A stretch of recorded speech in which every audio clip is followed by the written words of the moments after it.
Hi guys, ipapakita ko sa inyo yung nasa labas. Ayan. Guys, this is Maria and I'm here in LA. Nakakalungkot ang buhay dito guys. Walang tao. Oh my God. But it's okay. Today, I'm going to bake something.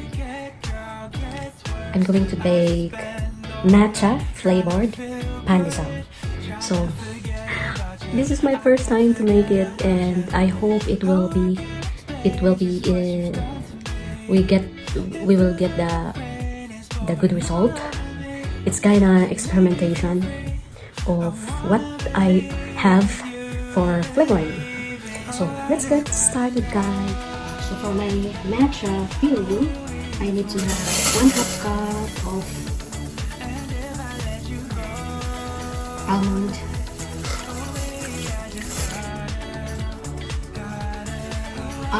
milk.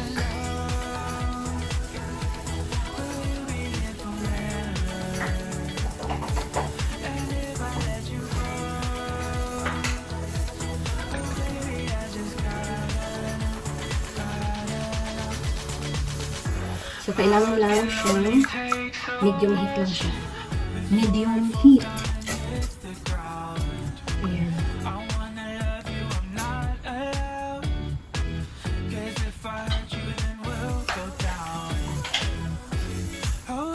And now I'll be adding a tablespoon of matcha powder.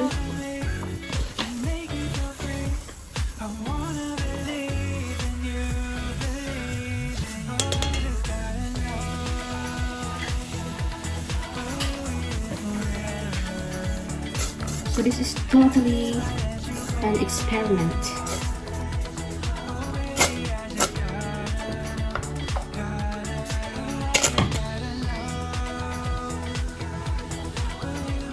I think I should have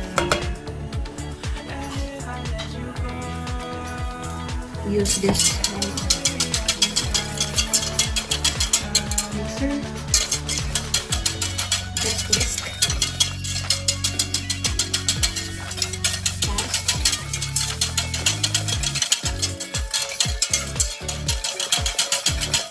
Ayan, nag-dissolve na siya.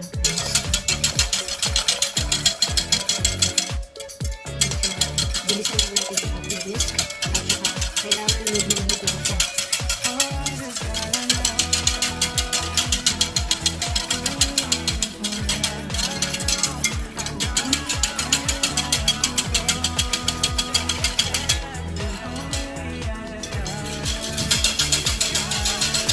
Ang bango niya.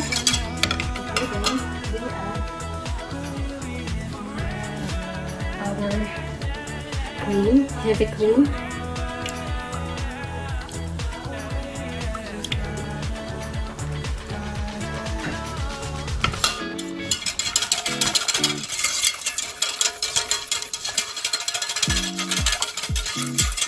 Ayan na guys, ang ganda niya. Yung kailangan na lumabas ko na.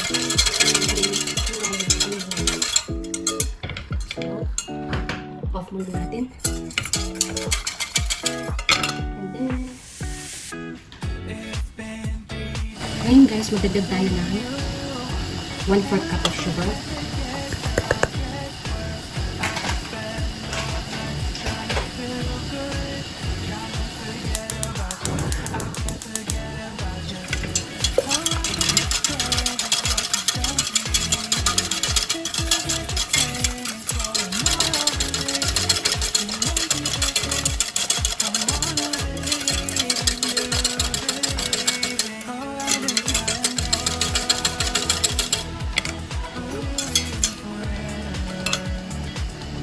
Magdagdag po tayo ng ating coconut flour into the mixture. So I added at least half cup of coconut flour. Ayan po.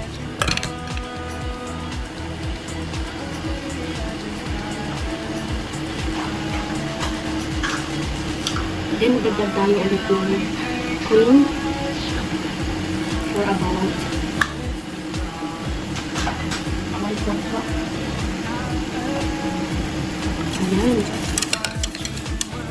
Para maganda yung result.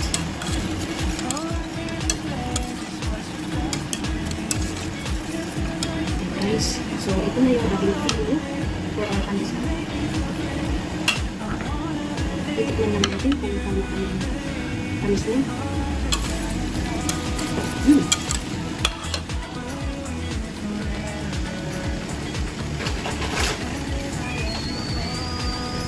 Dagdagan tayo ng 1 tablespoon of sugar.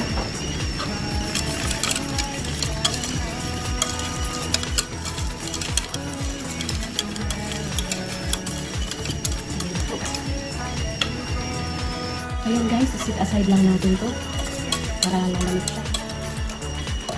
Today, I'm going to prepare cheese pandesal. The first thing is to weigh our ingredients.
Can only take so much.